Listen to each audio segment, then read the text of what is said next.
Hi, this is Andy Splichal from True Online Presence. By now you should have already received my free report, Is Mobile Advertising Right for You? Now I am going to give you a set of instructional videos telling you the most about PPC campaigns, pay-per-click, and what they can do to help boost your online marketing. First, let's start with what pay-per-click is. Pay-per-click are paid ads, and they appear either to the left or to the top, even better, on any Google search that you do. These ads, they are ranked in order of a couple things. One, how much you bid to be on your keyword. The keyword is what you bid for. And two, your CTR, or your click-through rate. Click-through rate is how often customers that see your ads click on those ads compared to your competitors' ads that might be bidding on the same keywords as you. In combination with these two things, it determines how high your ranking is on the page. And what you bid is up to you. So you can control your keyword per bid, you can control your the amount you're willing to pay a day, your budget is the amount you're willing to pay for the month. It's really very flexible with the Google system. And with Google Ads, they account for 30 to 40%, according to Google, of all the clicks on a page where ads are present. So, as you can see, they're a very, very vital part of any healthy online marketing strategy.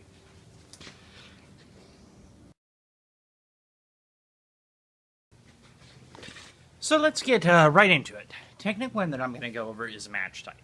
Google currently supports 5 different match types, and they are broad, exact, phrase, broad match modifier, and negative keywords.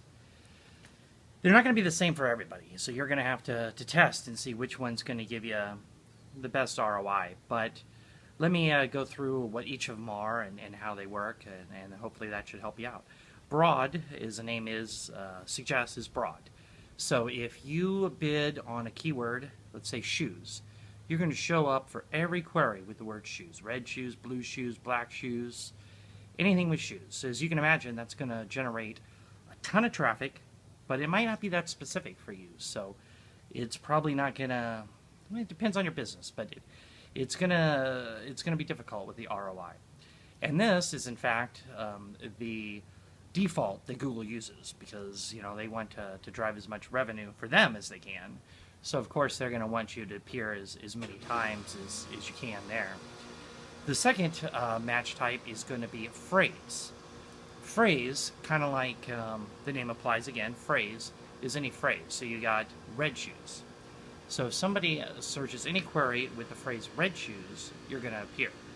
So let's say if somebody did pretty red shoes, you're going to appear. Now if it's broken up, you're not going to appear. So if red shoes is interrupted, if that's the phrase you have for the keyword, so red, strapless shoes, you're not going to appear on that. If you want to appear on that, you're going to do broad match modifier, which I'll discuss in just a minute. Exact match, that's the third one. And exact match is name exactly appears as you want it on your keyword. So let's say you exact match red shoes, which you do by putting brackets around it. And so somebody has to type in exactly red shoes or a close similarity to that, such as red shoe, and then you will appear for exact match red shoes. Now, it's going to be not as much traffic, but definitely higher qualified because of your keyword, and that'll drive higher ROI rates but less traffic. The fourth type is broad match modifier. To achieve that, what you do is you add a little plus symbol next to each word. And this can be a singular word or it can be a plural word. So let's say, again, you use red shoes, for example. So you'll do plus red plus shoes is your keyword. And this is going to be any variance where it has shoes, red shoes. So that's where if red strapless shoes, it'll come in because it has those two keywords. If it's together, it'll be the same. Pretty red shoes, expensive red shoes, any of those, a broad match modifier is going to catch. The last one is going to be a negative. A negative, you do a minus sign, and then it totally overrides all the other ones. So let's say sale or cheap. You don't want those traffic because those are bargain hunters and you're not selling stuff on sale. So you put a negative next to those keywords and add those. and it totally wipes out everything. So if somebody searches for cheap red shoes, you're not going to show on the previous examples, even though the other ones would have you showing, but the negative one overrides it all. Now, to summarize again, you really need to test what's going to work for you, because not every company is going to be the same.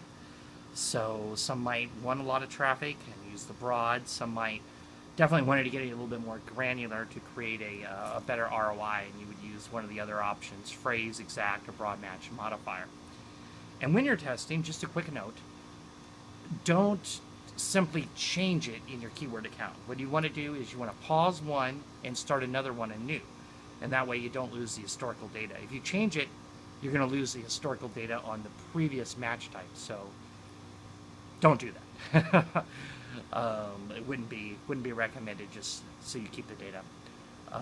So I hope this helped. This was the first lesson on match type. I have a few more videos coming, and I'm going to go into depth on some more advanced PPC techniques. In the meantime, you know, if you would like to speak to me directly, I'm always open for a free phone strategy session on PPC. The phone number here is 888-456-6943.